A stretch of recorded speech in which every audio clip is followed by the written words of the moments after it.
I think it's probably something we all already know, but it, you know, for the record, it ought to be said out loud that one of our objectives would be not just for us to be the only congregation in the Southland doing this, but that we also build some bridges, and whatever we do that can be exported as a model or resources that we find, that we can pass those on to other churches that are similarly situated.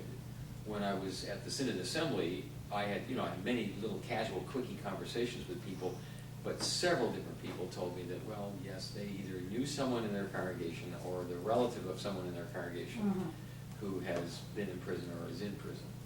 And it's almost like that's the new closet item. Like HIV and AIDS was 25 years ago, when you whispered that you knew someone with AIDS. Now people are beginning to whisper that they know someone who's in prison or incarcerated or has a rap sheet, that kind of thing. And we're the group that's out in the front saying, it's okay, God still loves you, we have work to do, we can be the church inside the prison walls. And if you'll walk with us, we'll show you what we're doing, because we're learning on our way anyway. You know, we don't have a master technique, and this is not packaged out of a box or anything. We're learning as we go. So that kind of thing, I'm hoping that with the context I just mentioned, that we could literally form a tri-synodical umbrella thing and let the synods organize it. We don't need to do that, but let the bishops or the synod councils say, you know, we need something up and down the state that relates to the Lutheran Office of Public Policy and relates to the synod justice committees or whatever work they're doing, so that people who are chaplains or staff people in any of these capacities know how to communicate with each other and know what the issues are, and can hopefully positively influence both churches and influence legislation that would be beneficial and so forth. So it's just a broad possibility that people will respond to that, and all we have to do is just say those people should be meeting each other, and then we can step back and say, here's our resource, here's the resources that we've created, and here's what we've learned from our experience. And to me, that would be a very big benefit. Every place I mentioned that kind of thing, everybody said, oh, you're absolutely right, that's perfect, let's do that. So we'll see how much energy comes forward. Jane Afonso from our Synod's justice team said she will try to do anything possible to find resources for us. Everyone is cash strapped, so we don't know what that's likely to do or how fast. Could you go back just, I didn't entirely grasp what you were talking about, the source of this 40,000. Oh. Who's hanging on to this? Trinity Manhattan Beach. It's a congregation, a suburban congregation, and you obviously know where it is. And they have a lot of aerospace engineering types out there, and it's a growing congregation. They have 3 services, they're always maxed out. They're even talking about adding onto their church building because it's not big enough and they can't have 4 services for some reason, which I find kind of fun. But Luther has been leading them to be more generous and to see the bigger picture. And so they've made a commitment, something like we did with our bequests, 5 years ago. They have made the commitment that they are going to tithe all their receipts to causes outside of their congregation. So they give the Synod an appreciable chunk of money, and they still give away $40,000 a year.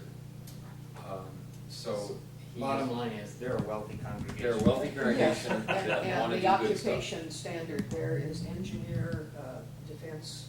Yeah, stuff like yeah, that. and West Side Careers. Yeah. It's a pretty, I mean, we've been out there. It's a pretty upscale It's pretty situation. Yeah, But that too. thanks to that relationship that Pastor Luther and I had when he was down here at First Lutheran, and that we've maintained, he's just very interested in what we're doing. I think the last time I spoke to him, which was 6-7 months ago, he said, I was telling him about our prison work, and he said, I don't know how you do it. He said, you never have any money, but you're doing everything. Yeah, that's Hollywood Lutheran Church. I don't know how we do it either, but it's because of commitments that we just say we need to be doing this. We'll find the resources. Started with Jessie Gustafson. Yeah, well, exactly. Pastor Jessie. Yeah, we had the resources thanks to her, but our resources are limited too. So hopefully later this year, I don't know what his timeline is, but hopefully we'll get a formal invitation to come down and talk to either some ministry team or a grants team or their church council and say, boy, we do have a story to tell you, because it is not, we're in a position, especially with this, that we don't have to say to people, if you don't give us some money, we will have to shut down. That's not the point. But if you do underwrite us or partner with us, we can do so much that we can't do yet. And that's a better story to tell, because we keep seeing opportunity all the time. I mean, letters come in. Today was, I think, the first day in weeks we haven't had at least one prison letter come in. The only thing we got is the return. That was the return, Yeah. I mean, we're getting correspondence every single day, you know, from somebody in the state. So that's the When do we go connection. on CNN? Well, Don't- yeah, and Don't, that's don't say that too Carl, loudly, because Carl, it you're- happens. Carl, you're in charge of the PR. and Well, we've been on CBS before, Dan Rather Show, Dan and I. Yeah, Oh, we're used to it. This was a while ago. Yeah, 7 years ago. The other big news that, again, you probably are very aware of this, but is big news for the record, is that the United States Supreme Court has finally settled this business about the overcrowding in California prisons. And the decision just came down yesterday morning that yes, California will have to get rid of as many as 46,000 inmates in the state prison. So some of them are obviously going to get transferred to county jails or other facilities.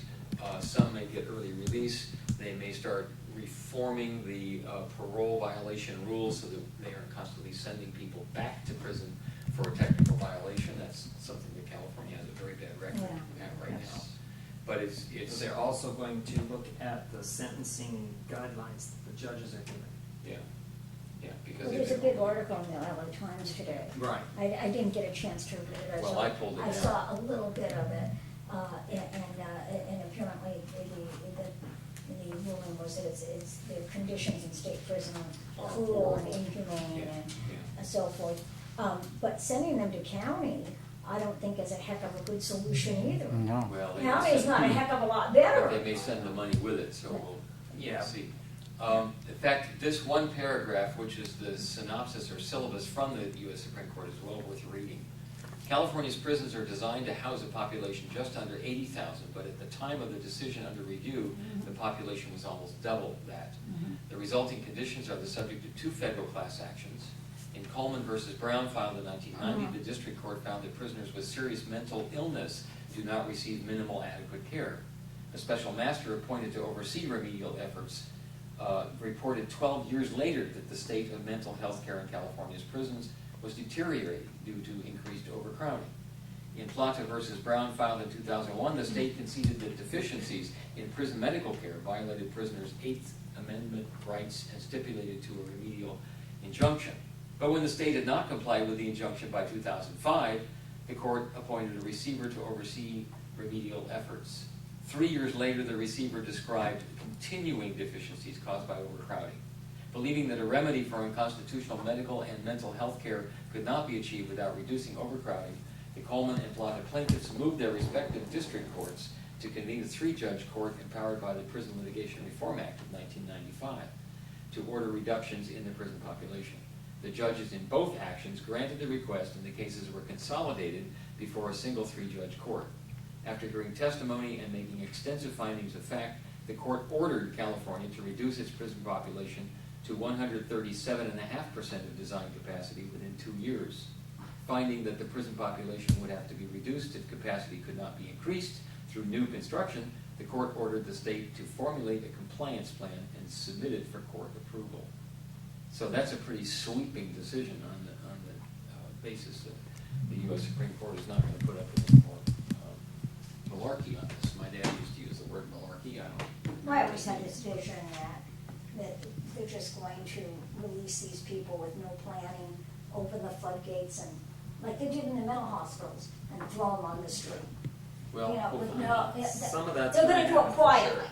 Yes. Quietly, and nobody's gonna know about it, but, you know, Or 'cause what if you, they may take a model from what happened with the state hospitals and open up these mini regional centers, use buy old motels and convert them to mini prisons for housing, and you know, that's just. Or even rehab programs. I mean, we know that, Yeah. what, 40% of the prison population in California has some relationship to drug offenses. Hello? and mental health issues. Yeah. You may have seen this They're gonna before. look for the cheap. This is from like 11 months ago, but it's an article about, well, who is going to run the budget the prison budget, and I just made some more copies because the syllabus I just read you was in response to basically No, the there's more than one. ideas Yeah. in that Times article.